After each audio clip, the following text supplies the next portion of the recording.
Selamat datang dan selamat malam teman-teman. Kembali lagi nih Denny, narator dari Rumah Horor Indonesia menjumpai kalian. Sudah lama sekali saya nggak upload video lagi ya, ataupun upload di Spotify.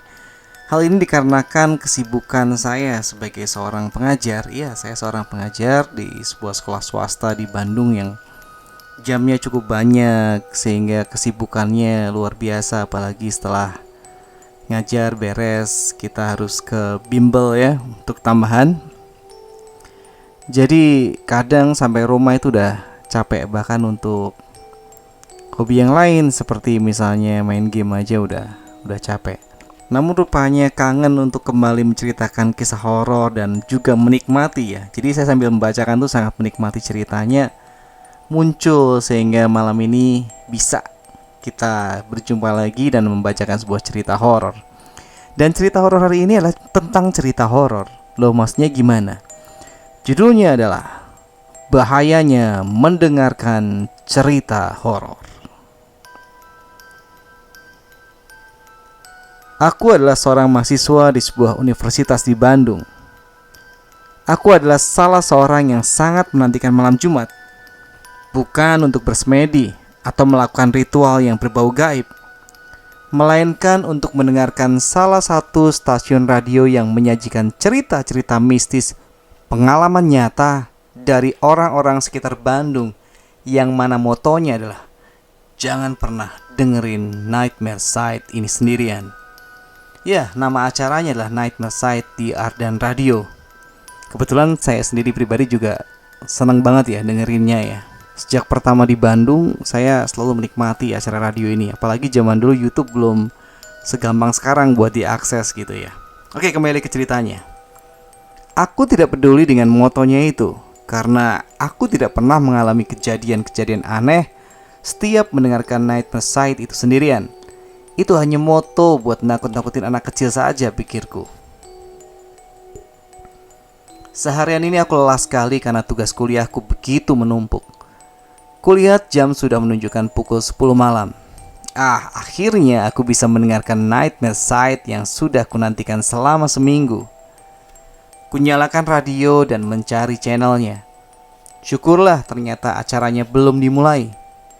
Ketika mataku sudah mulai lelah menunggu, akhirnya acaranya pun dimulai.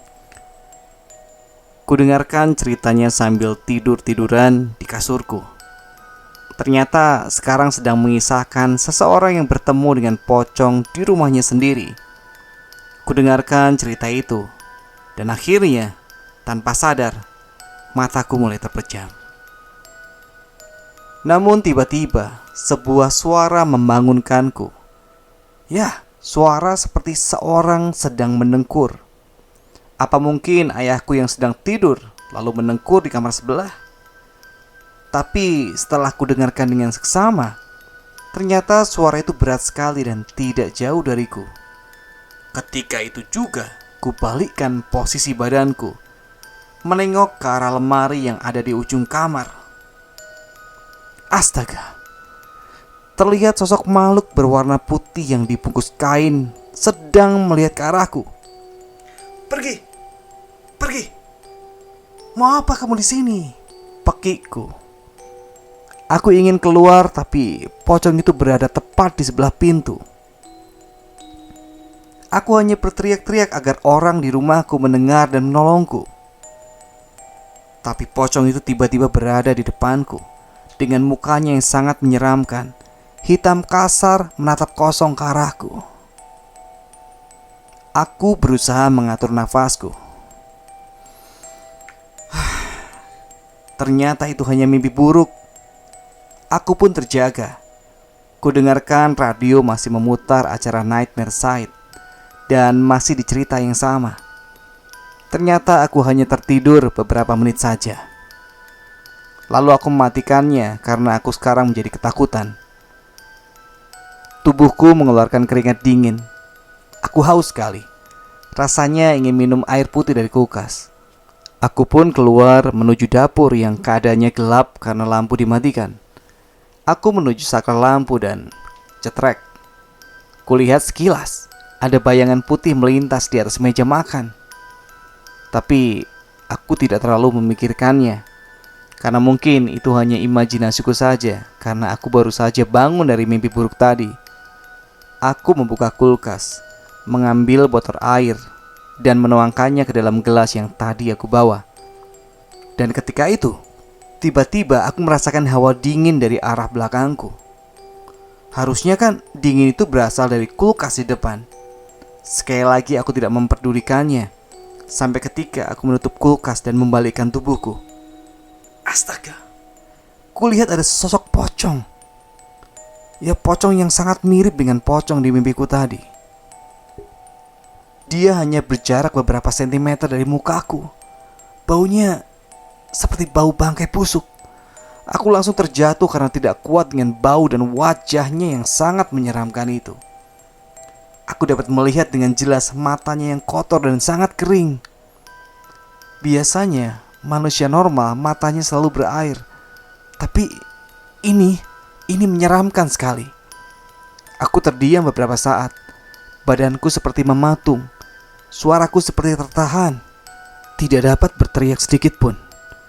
Setelah cukup lama, pocong tadi menghilang bagi angin menuju ke arah luar. Aku pun akhirnya dapat menggerakkan badanku.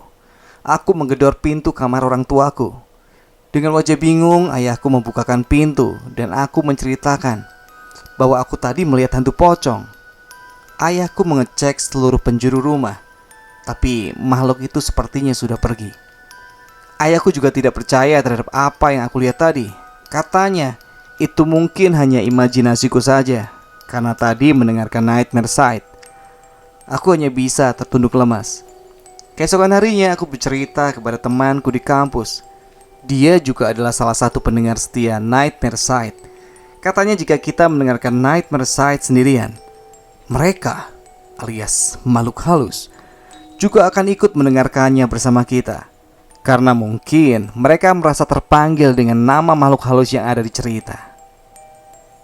Kalian berani? Oke teman-teman, itu cerita horor kita untuk malam hari ini.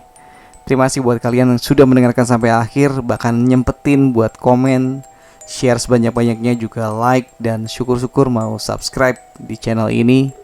Terima kasih, semoga kalian dilancarkan dalam segala situasi dan juga mendapatkan berkah kesehatan. Sampai di sini dulu perjumpaan kita, sampai ketemu di video yang selanjutnya. Selamat malam, selamat beristirahat.